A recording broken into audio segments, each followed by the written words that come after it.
Buenas tardes, bienvenidos a un programa más de Hablemos de Salud Mental. Soy su amigo, el psicólogo Luis Ángel Salinas. Y el día de hoy pues tenemos a un invitado que él es psicólogo, psicoterapeuta, tiene una maestría también en psicología clínica.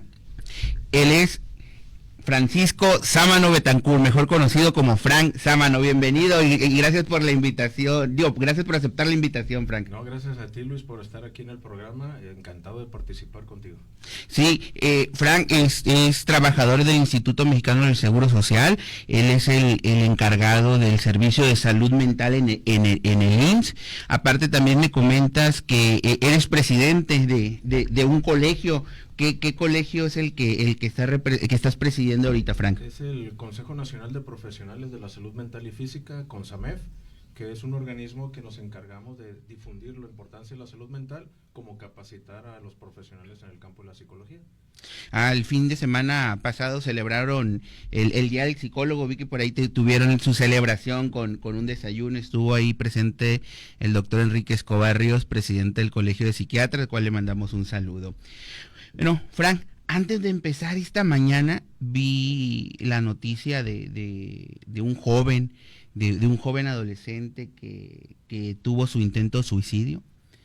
En la semana también leí otra nota donde los medios de comunicación en la nota mencionaban que había otro joven también en una colonia aquí de Mazatlán y que ya este era su segundo intento. Tú que estás en el IMSS aquí encargado de la salud mental, ¿cómo estamos en la cuestión de suicidios en el adolescente en el puerto, Franca? Sí, fíjate que tocas un tema muy sensible, porque definitivamente las estadísticas sí se han elevado bastante con respecto a las tentativas de suicidio.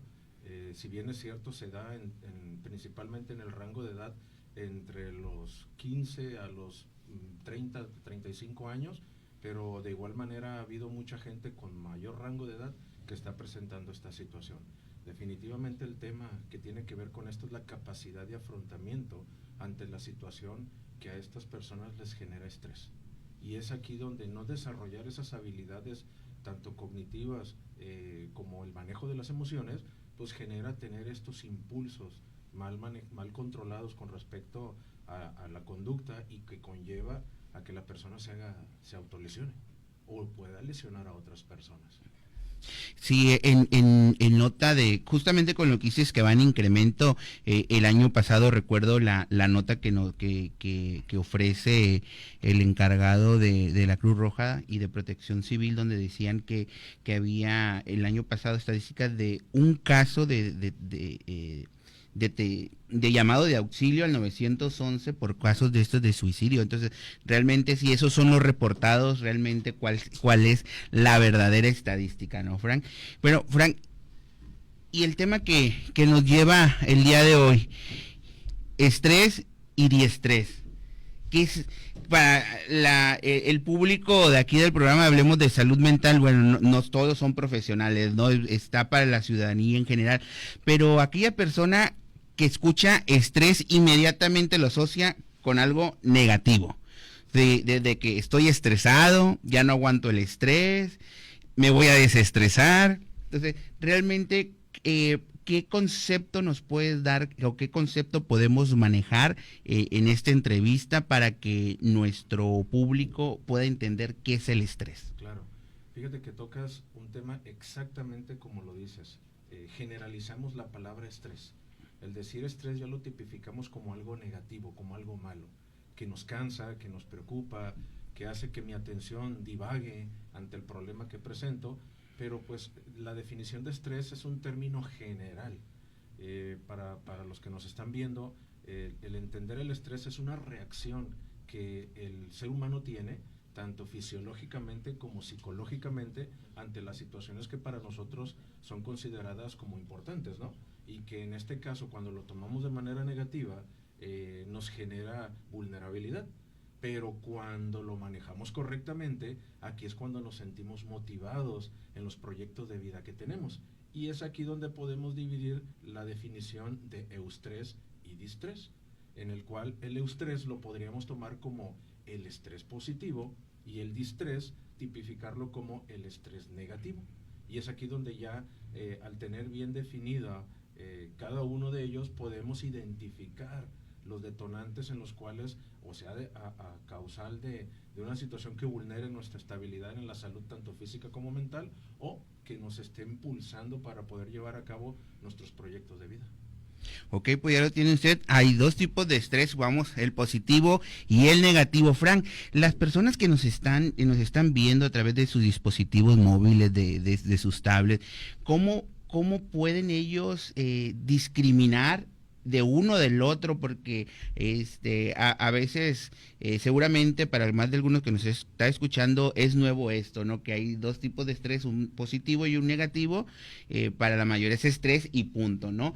Pero para el ciudadano promedio, ¿cómo ellos lo pueden discriminar si yo estoy teniendo un estrés positivo o yo estoy teniendo un estrés negativo? Claro, hay que tener dos pautas muy claras. Uno, que la circunstancia que se presente en nuestra vida para nosotros tenga un nivel de importancia a un nivel importante. Y la otra, que si yo siento que esa situación importante está afectando mi día a día, vaya, esto lo podemos tipificar como algo negativo. Pero de lo contrario, si yo me siento motivado por hacer alguna tarea, por hacer alguna situación que tenga que realizar en mi día a día, eso lo podemos tipificar como algo positivo, vaya. Nuestras capacidades de afrontamiento ante las situaciones que son un problema para nosotros van a depender de ese estilo de crianza y estilo de vida que hemos tenido a lo largo de nuestro crecimiento. Nosotros podemos dividir el estrés negativo y el estrés positivo identificando el punto de la situación que para nosotros sea vulnerable. Si para mí me está causando un malestar, ya debo de evaluar, a ver, ¿a qué nivel me está causando un problema? ¿Lo puedo controlar yo? ¿Es un sí o es un no? ¿O definitivamente debo de buscar ayuda para encontrar una solución? Si estamos en ese punto, se puede tipificar como distrés. Vaya, yo me levanto motivado hoy para ir a mi trabajo, para ir a la escuela, porque voy a tener un ascenso, o me van a dar mi calificación, o me van a dar mi diploma de graduación. Vaya, eso lo podemos tipificar como eustrés, porque me está motivando a poder ir avante ante esa situación que para mí es importante. Para el ser humano, cualquier aspecto que sea importante en nuestra vida, solamente lo podemos identificar de manera negativa o de manera positiva. Y ahí es donde lo podemos clasificar como el eustrés o distrés. Ok. Frank, seguramente la percepción del estrés general está muy tipificada para adultos, pero ¿y los niños qué? Y sobre todo más en estas épocas que estamos viviendo. Y hay muchos papás que nos llegan a decir, no, pero pues mi hijo está en primaria, ¿de qué se va a estresar el pobre, no? Si tiene su internet, abre el refri, tiene sus yogures, o sea, él nada más se tiene que preocupar por estudiar y ya. Pero realmente en la actualidad que estamos viendo, ¿cuáles son los rangos de edades o que te ha tocado atender a través del IMSS o de tu práctica privada sobre el estrés en menores de edad? Sí, es muy exacto lo que comentas. Los papás creen que los niños no se estresan y definitivamente tenemos un porcentaje muy elevado de niños que están sufriendo de estrés y trastorno de ansiedad. Y lógicamente las nuevas generaciones están presentando más baja tolerancia a la frustración y tiene que ver por los estilos de crianza que se están otorgando. ¿Cómo lo manifiestan? Con conductas que no son adecuadas, berrinches, bajo rendimiento escolar, se aíslan en la interacción social con otros niños o con la familia, no siguen las normas de casa, no siguen las reglas en la escuela. Todo esto marca un problema en el estado mental del niño o de la niña, y pues sería importante evaluarlo por el profesional de la psicología. Si no, de lo contrario, el problema puede crecer y, como lo comentabas tú muy bien ahorita, adolescentes que empiezan a tener ideación suicida o tentativa de suicidio, o que puedan caer en el consumo de algún tipo de droga, ¿no? Esas son las situaciones que nosotros como adultos, como padres, debemos de evaluar y poder abordarlo en tiempo y forma. Si no, de lo contrario, se sale de control. Hay algo muy importante en lo que tiene que ver la salud mental de los niños. Los niños son el síntoma de lo que sucede en casa. Y definitivamente la consulta privada y tú también lo vives, me queda claro que estoy seguro que también lo vives, llegan los padres y es que traigo a mi hijo, a mi hija porque me salió mal en las calificaciones, no sigue reglas, no sigue normas, pero es que yo esto, el otro, empiezo yo a reclamar situaciones con el menor, pero no me doy cuenta que el niño es una copia del comportamiento que papá o mamá o el que lo esté criando le enseña. Y es aquí donde repiten patrones de conducta. Claro, pues mira, ya te pregunté sobre los niños y adolescentes, sobre el adulto promedio, pero también siempre hay una parte de la sociedad que a veces se nos olvidó un poco que ahí están también, que es el adulto mayor, y el adulto mayor que por ejemplo ahorita tenemos en nuestro puerto es un adulto mayor que nos estresa también, no nada más por sus enfermedades físicas y limitaciones físicas, sino también desafortunadamente lo que estamos viendo en los casinos. Y que ya no les alcanza la pensión. Entonces, en tu práctica pública como privada, ¿cómo has visto estos casos de exceso de estrés, de diestrés en los adultos mayores? Hay dos factores importantes que en el instituto hemos detectado. Uno, la vulnerabilidad al hecho de ya no sentirse productivos. El adulto mayor llega en un punto que al no estar trabajando ya o no estar generando, siente que ya no es productivo y es una carga para su propia familia. Y es aquí donde la persona cae en trastorno de ansiedad o trastorno depresivo y busca sustituir esa atención que a veces la familia le deja de dar al adulto por seguir con sus procesos de vida o las obligaciones que como adultos jóvenes tienen. El abandono, el adulto mayor lo cubre con ese tipo de ludopatías, vaya. Jugar en los casinos, quizá consumo de alcohol, tabaco, se ve mucho en el adulto mayor. Empiezan a tener problemas en la conducta alimentaria y lógicamente todo esto afecta tanto su salud física como mental. Definitivamente a cualquier rango de edad, las situaciones que puedan vulnerar la estabilidad de la salud mental en el ser humano se pueden presentar como distrés. Y es aquí donde tenemos que evaluar cómo se está dando esa convivencia en la interacción social familiar con el adulto mayor y sus redes de apoyo externas que pueda tener. Si no, de lo contrario, se acrecenta el problema y se vulnera su estabilidad. Pues ya lo tienen ustedes ahí, el estrés está en todas las edades, desde niños hasta adultos mayores. Frank, el contexto, ¿qué papel juega el contexto para poder elevar o disminuir los niveles de estrés que estamos viviendo pues en estos tiempos? Claro, todos los seres humanos tenemos capacidades de afrontamiento. Algunas personas las tienen mejor desarrolladas que otras y son aspectos que tienen que ver también con nuestra biología, vaya. Nuestra salud mental, psicológica está vinculada mucho a la biología del cuerpo humano. Aquí nosotros atenderse, ir a psicoterapia o una atención psicológica no significa que tenga un problema como tal. Si yo lo hago de manera preventiva, voy a obtener las herramientas psicoterapéuticas adecuadas para poder yo afrontar las situaciones que para mí sean importantes y que en algún aspecto me puedan generar distrés de manera negativa, vaya. Y es aquí donde yo voy a identificar, voy a fortalecer, a aprender. Debo de reestructurar la manera en que yo he aprendido a afrontar las situaciones que me causan malestar. Porque si no, de lo contrario, voy a seguir repitiendo la misma fórmula y por ende, pues voy a terminar en un comportamiento impulsivo, voy a terminar gritando, faltándole el respeto a una persona, o golpeando la puerta, o pateando la pared, porque es la manera en que yo canalizo mi frustración. Y esto pues conlleva otros problemas como la violencia intrafamiliar u otras situaciones de problemas de carácter que se dan en el entorno laboral también. Es muy amplio el tema, pero definitivamente la recomendación sería evaluar cómo está mi estado de salud mental psicológica periódicamente. Sabemos que en nuestro país desgraciadamente no tenemos la cultura de la atención en salud mental. Hemos avanzado bastante, pero todavía falta mucho por qué hacer. Somos a nivel mundial, con datos de la Organización Mundial de la Salud, el segundo país en el mundo que denigra la atención en salud mental. Eso ya nos deja claro en qué panorama estamos. Claro, porque recuerden, no hay salud sin salud mental. Y ahorita tocaste un punto, una palabra, que es violencia. Y bueno, cualquier persona que nos esté viendo de cualquier parte de la República y que ve las noticias sabe, pues la situación tan grave que estamos viviendo en nuestro estado y también en nuestro municipio con las cuestiones de la violencia. No hay día que no que por más que queramos evitar que nos aparezca una nota pues de alguna balacera, de algún herido, de algún muerto, ¿de qué tipo de casos te han llegado por aumento de estrés, inclusive ya ansiedad, por el contexto de violencia que estamos viviendo en nuestro estado y en nuestro municipio?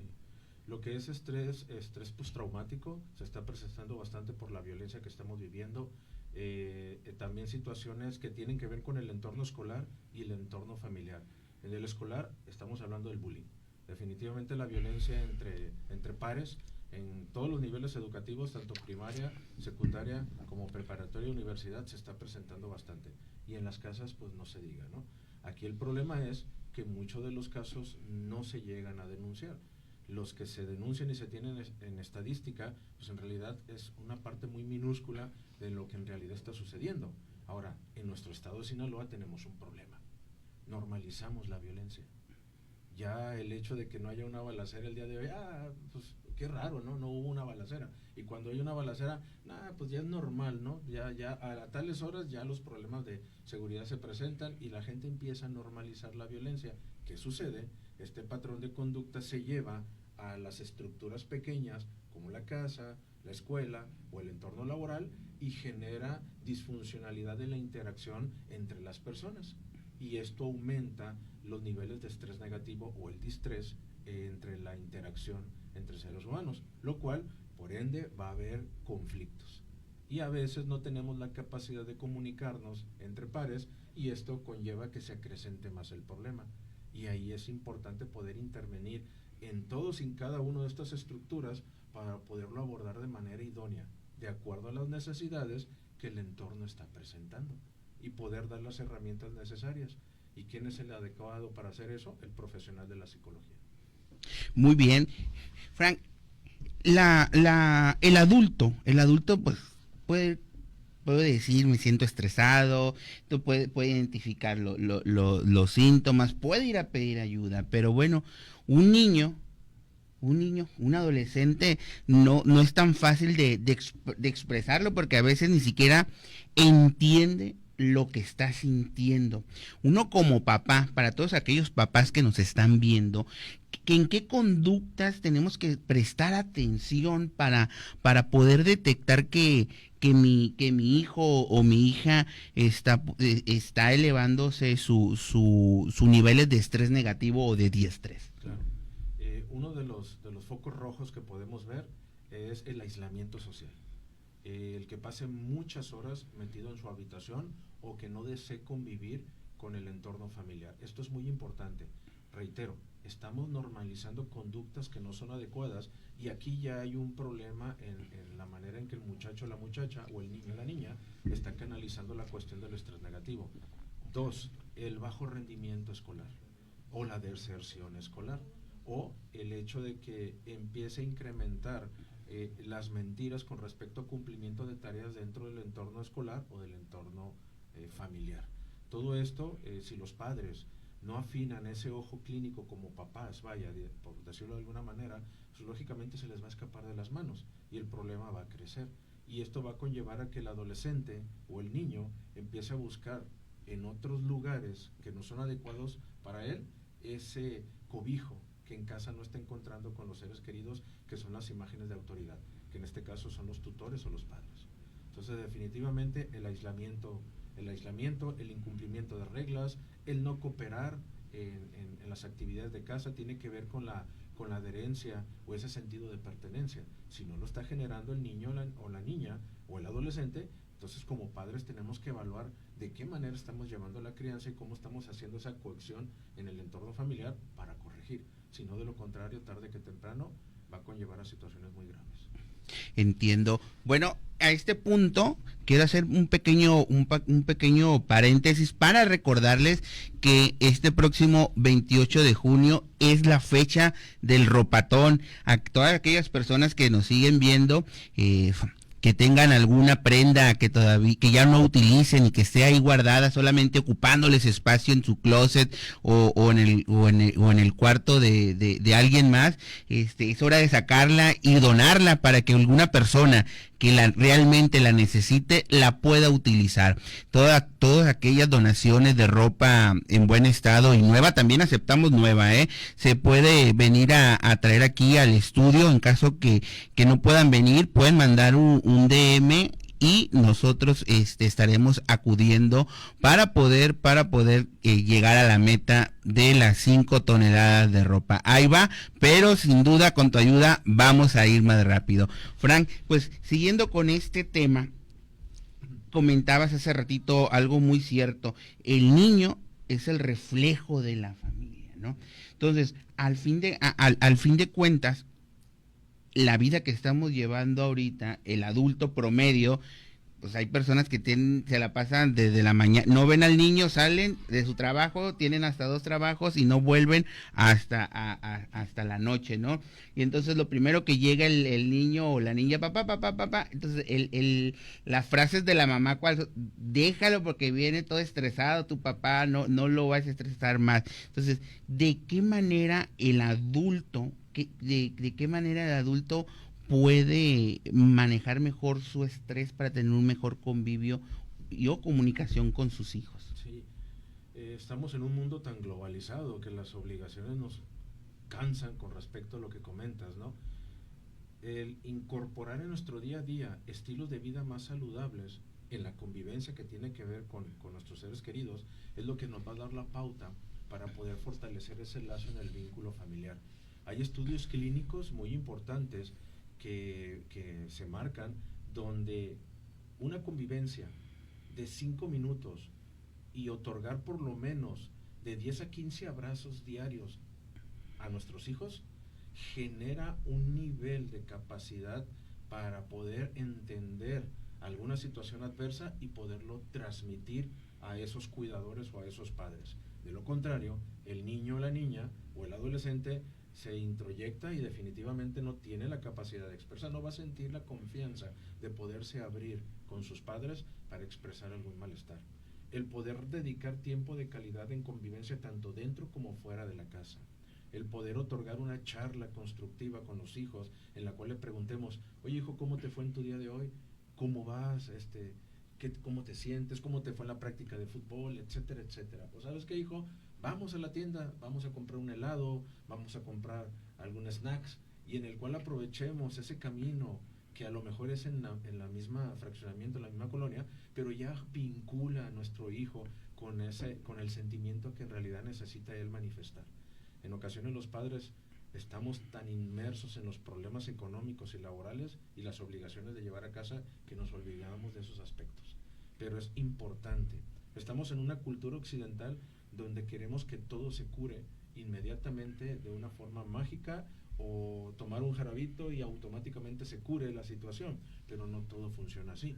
Tenemos que evaluar la situación y poder desarrollar estas habilidades familiares dentro del entorno familiar para poder cobijar de una manera funcional a nuestros hijos y que ellos desarrollen la habilidad de poder expresar, cuando así sea necesario, algún malestar. Pues bueno, ahí lo tiene, la importancia de la convivencia, del tiempo de calidad, de darnos esa oportunidad para poder conectar con nuestros hijos. Claro, sabemos que actualmente, bueno, desafortunadamente a veces por las cuestiones que vivimos hoy en día, las que terminan criando a nuestros hijos pues son las abuelas, ¿no? Porque pues los 2 papás tienen que trabajar, ¿no? Y a veces hasta doble trabajo, ¿no? Y hablando de los papás, ¿qué pasa? ¿Qué casos te llegan públicos y privados ahí con el estrés de pareja? Este estrés que me genera pues el convivio diario con mi pareja. Claro, fíjate que mencionas algo muy importante. Después de la pandemia del COVID-19, en el instituto tenemos un registro de que los problemas de las crisis paranormativas, vaya, que nosotros los conocemos, que son los problemas en el entorno familiar, se incrementaron arriba del 60%. ¿Qué pasó con la pandemia?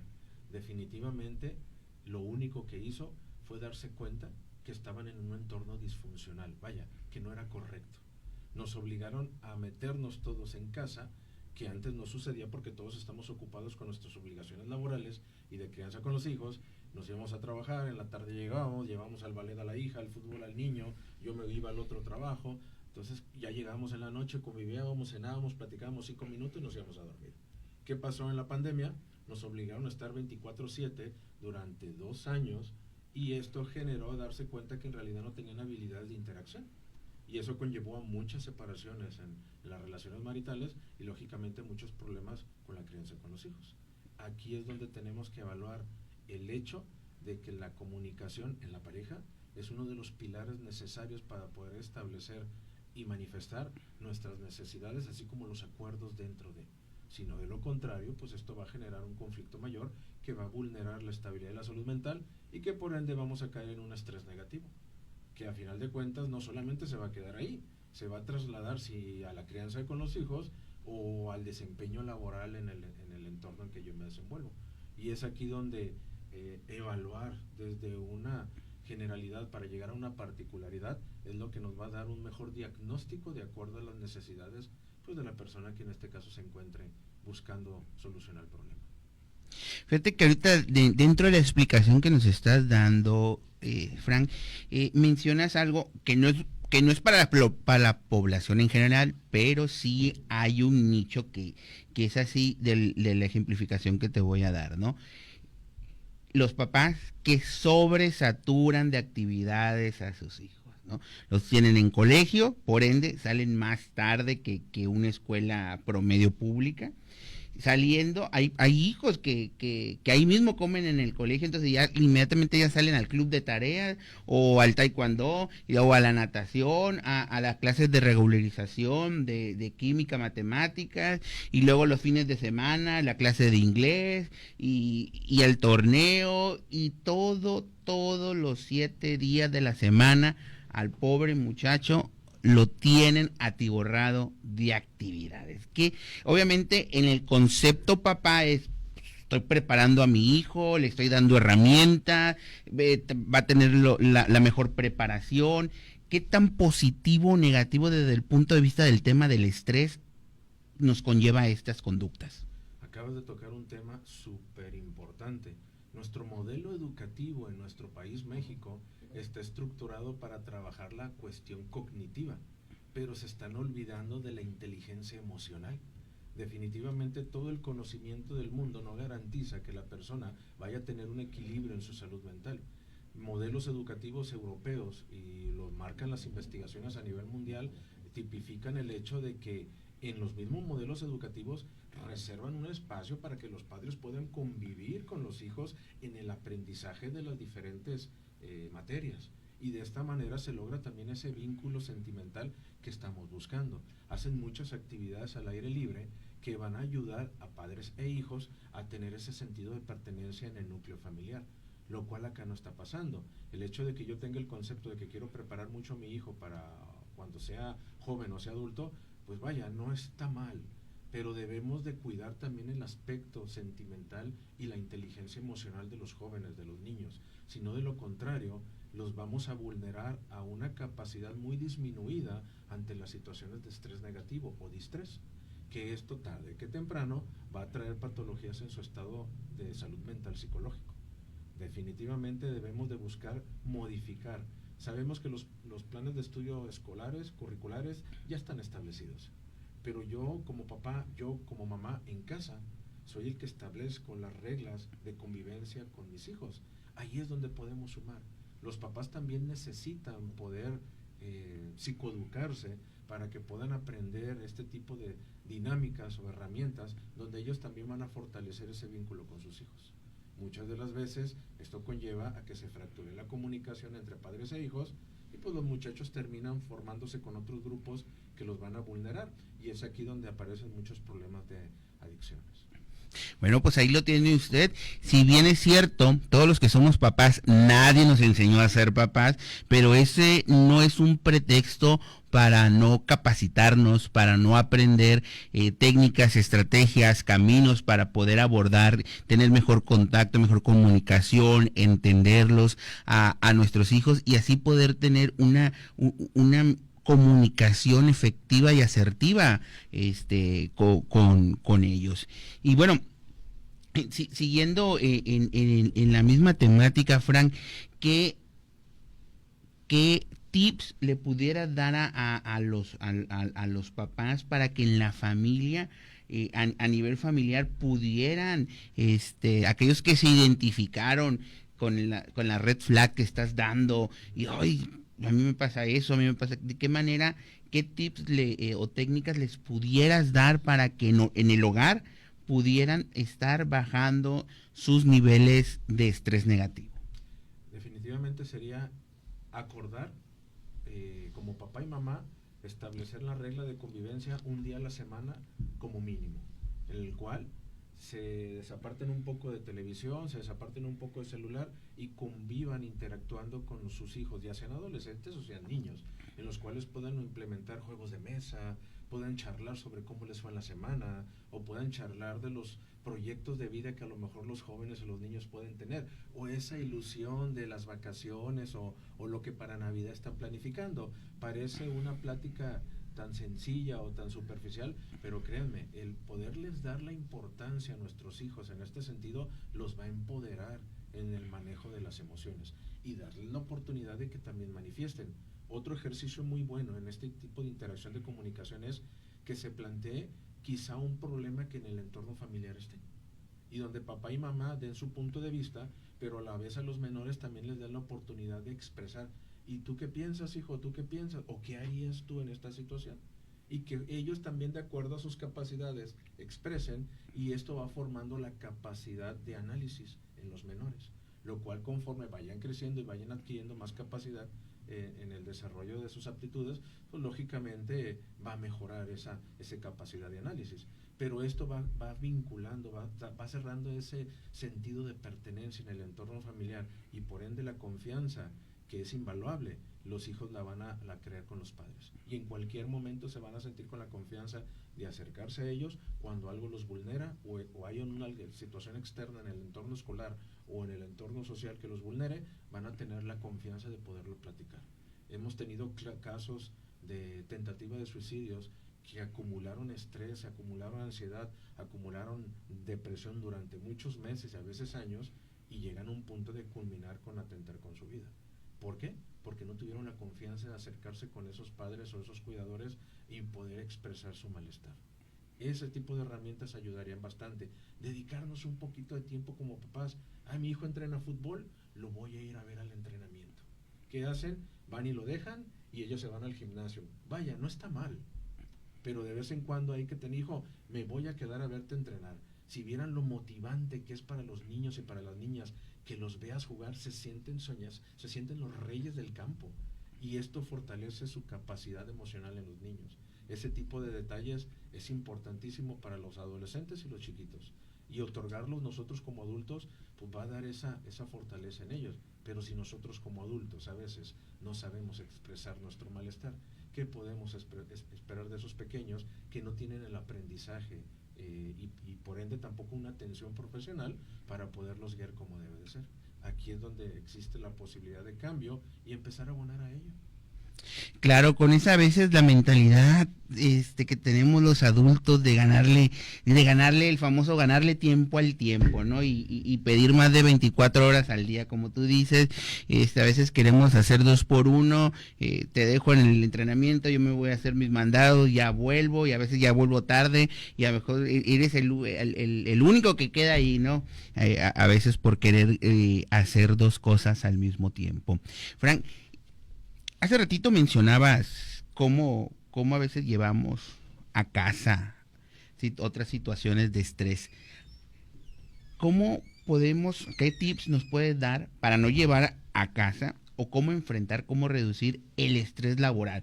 Porque quizás a lo mejor en casa Puedes ser el padre de familia, lo habla, lo expresa y eso, pero a veces en el trabajo, sobre todo cuando el estrés no te lo generan tus iguales, sino tus superiores, lo que se tiende es a reprimirlo. ¿Por qué? Pues porque pues no te vayan a levantar una acta administrativa o se la vayan a agarrar contra ti, ¿no? Entonces, ¿de qué manera sugieres o recomiendas a las personas que nos estén viendo y que estén viviendo estrés laboral para poder reducirlo? Claro.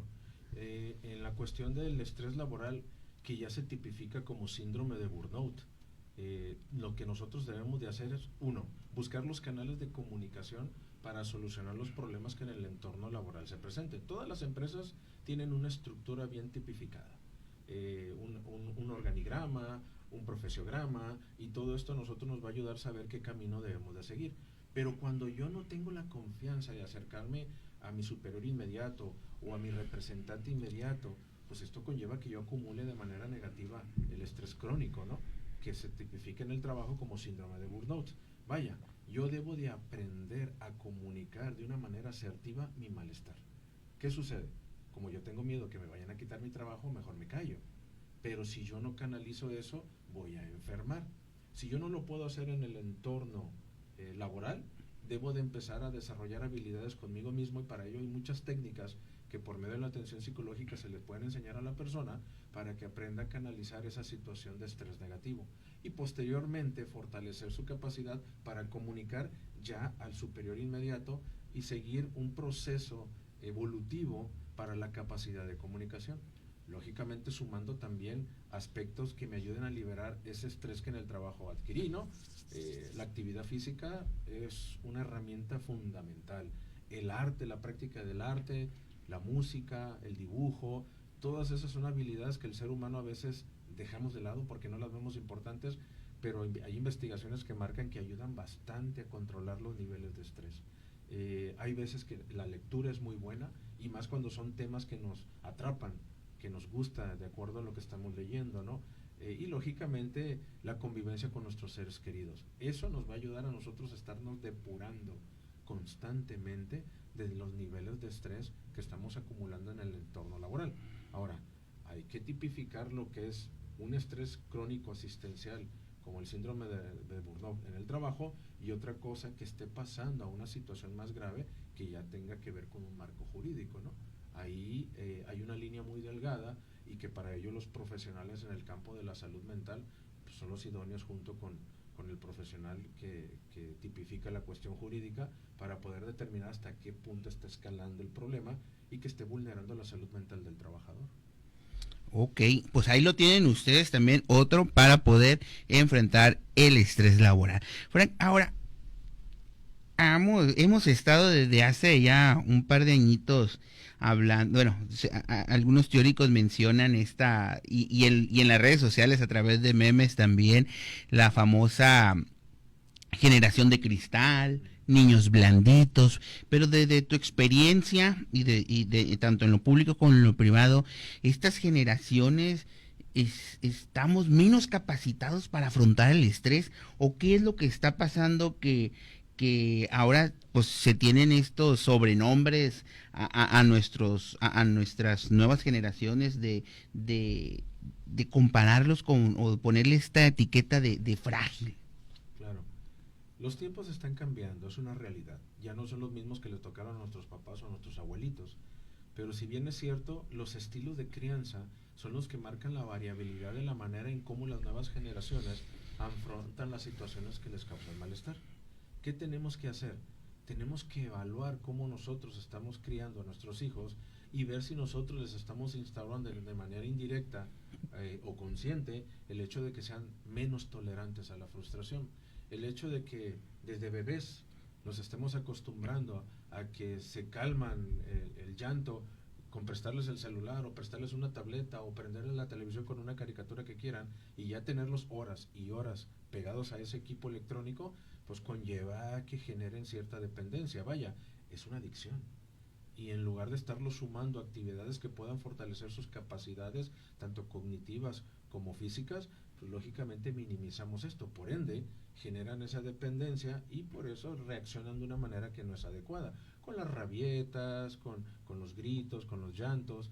Hay veces que en ocasiones la sobreprotección también vulnera el estado mental del hijo. No necesariamente significa que yo soy un padre que soy excelente sobreprotegiendo a mi hijo, ¿no? O también desapegarnos totalmente. Vaya, polos opuestos siempre no van a ser saludables. Tenemos que buscar un punto medio de acuerdo al estilo de crianza que estamos otorgando, pero sobre todo el papá se tiene que evaluar, y la mamá se tiene que evaluar primero. A ver, ¿cómo estamos como pareja? ¿Cómo estamos como papás? ¿Cómo estamos estableciendo la crianza de nuestros hijos? ¿Es funcional? ¿No es funcional? ¿Necesitamos ayuda? Busquémosla. ¿Estamos haciéndolo bien?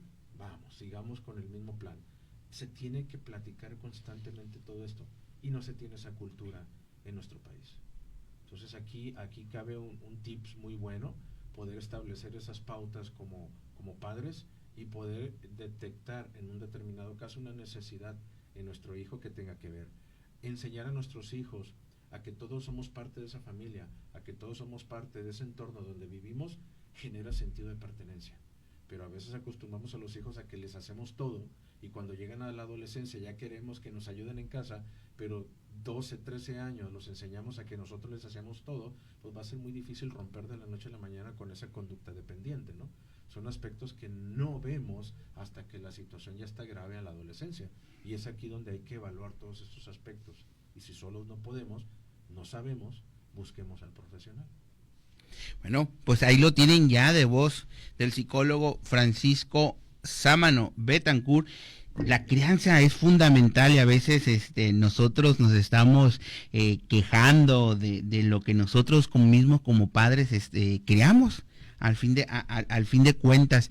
Bueno, pues ya estamos entrando a la recta final del programa. Les quiero recordar una vez más, el 28 de junio es el ropatón. A que toda aquella persona que tenga alguna prenda que ya no utilice y esté en buenas condiciones, la puede donar para una persona que realmente la pueda utilizar. Se va a estar recibiendo hasta el 28 de junio. Si no pueden venir a traerla, nosotros vamos hasta donde ustedes nos indiquen. Por si tienes algunas camisas por ahí, Frank, que quieras donar, que ya no utilices, las puedas donar para personas que realmente lo están necesitando. La meta son 5 toneladas, ahí vamos, pero con tu ayuda vamos a ir mejor.